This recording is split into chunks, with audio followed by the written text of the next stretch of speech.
Olá, me chamo Luna, eu sou pedagoga e tenho 25 anos. Bom, a Educação 3.0, ela fala um pouco sobre esse mundo em que a gente vive globalizado, né? A questão que nós, como sala de aula, tivemos que nos adaptar. Antigamente a gente tinha uma educação tradicional, que era o quê? Que era só o professor que detinha o aprendizado e era repassado para o aluno. Mas a gente vive em um mundo onde as tecnologias elas dominam, então a gente precisa trazer esse aluno para a sala de aula. Então eu preciso me adaptar e fazer com que o aluno, como é que eu posso dizer? Ele se interesse pelas minhas aulas, trazendo o que ele gosta, as ferramentas que eles utilizam hoje em dia para salas de aula, para tornar ela mais atrativa, não é? Bom, a gente brinca que o professor, ele é aquela profissão que ele é de tudo um pouco. Ele é enfermeiro, ele é mãe, ele é pai. Enfim, a gente não tem só uma profissão, né? Como educador. Então, o aluno, ele é uma dificuldade tanto para o profissional da educação, para o aluno e para os pais, principalmente.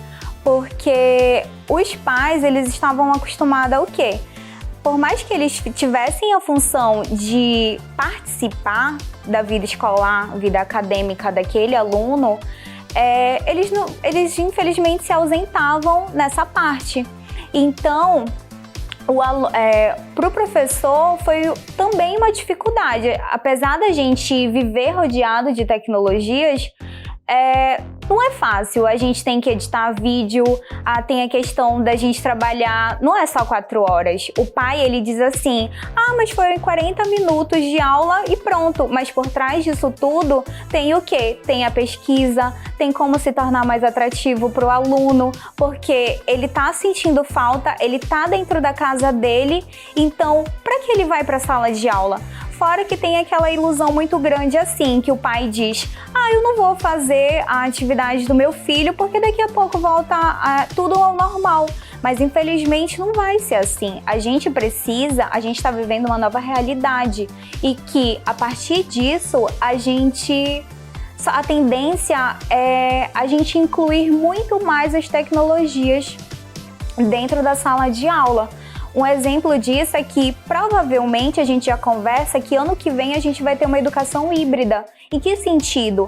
No sentido que o aluno, a gente não vai poder retornar com aquela quantidade de alunos dentro de uma sala de aula, dentro de uma escola. A gente vai precisar fazer um rodízio no quê? Que o aluno, ele não vai todas as séries, vai uma quantidade limitada. Então, aqueles que ficaram em casa vão acompanhar o ensino à distância, né?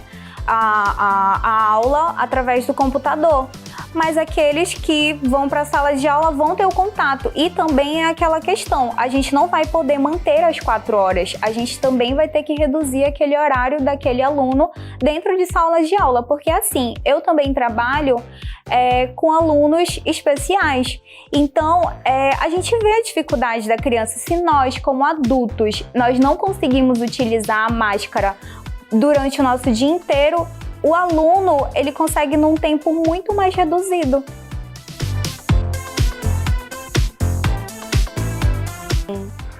Olha, não é fácil, como eu tô te falando, é a questão da gente trabalhar não só aquelas 4 horas. Não que a gente trabalhasse só as 4 horas, né? Porque a gente leva o trabalho para casa, a gente tem que pesquisar, a gente tem que tornar uma aula extremamente atrativa para o aluno, isso antes da pandemia. Porque a gente sempre o profissional da educação, ele tem que estar em constante mudança, em constante atualização. Porque o mundo, ele nunca vai ser o mesmo, ele sempre passa por transformações. Então, assim, é um desafio muito grande, porque lidar com os responsáveis dos alunos não tem sido fácil, porque é aquela questão que eles acham, na realidade, a escola, ela se estendeu para nossa casa.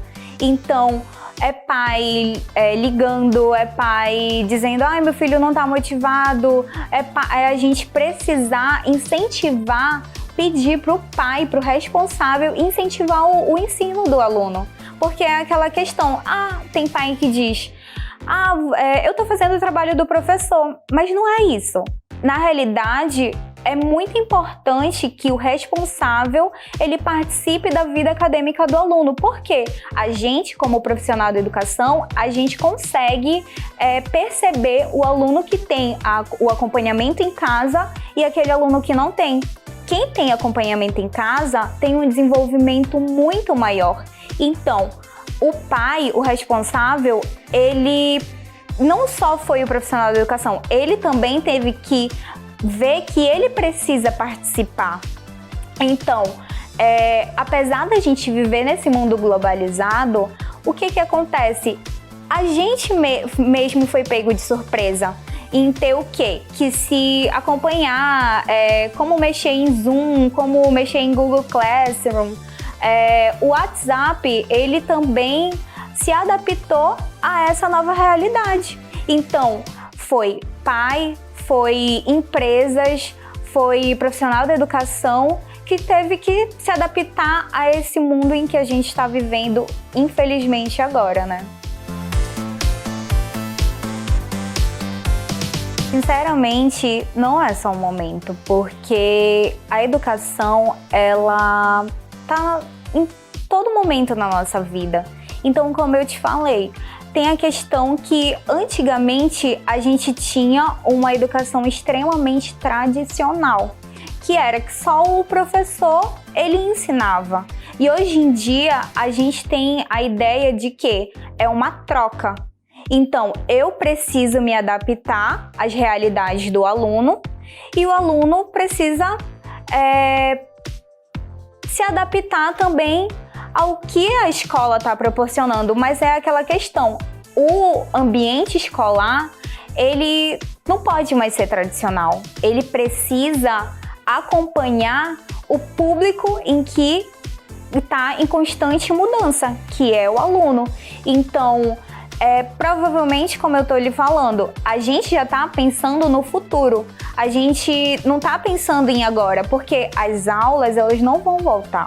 Por mais que os responsáveis eles queiram, infelizmente a escola ela está sendo um depósito de alunos, onde o professor e a escola têm a função de educar e de ensinar os valores básicos, o que é o responsável em respeito disso. Mas ano que vem a gente vai ter esse sistema híbrido e a gente vai ter vão surgir novas ferramentas que ajudem o professor e os alunos nesse mundo. E eu acho que assim, o Brasil ele tá um pouco atrás em relação ao mundo inteiro, mas a gente tem tanta inovação, né? Tem tanta descoberta. A gente pode utilizar a internet ao nosso favor, porque é aquilo que diz. O aluno, ele tem um mundo através da internet. O YouTube tem várias aulas, tu aprende a pintar, tu aprende a bordar, tu aprende não só coisas relacionadas a conteúdos, mas a gente aprende tanta coisa assim, como fazer uma casa. Então, não tá mais no livro. O livro, ele se tornou um recurso limitado para o mundo em que a gente vive, que é a internet. Infelizmente, a internet, o que acontece? Ela é uma ferramenta mal utilizada pelo aluno. Se ele soubesse utilizar a favor dele, a gente, como é que eu posso dizer? A gente teria um aluno mais interessado, né? Um aluno mais... que ele chegasse da escola e dissesse assim...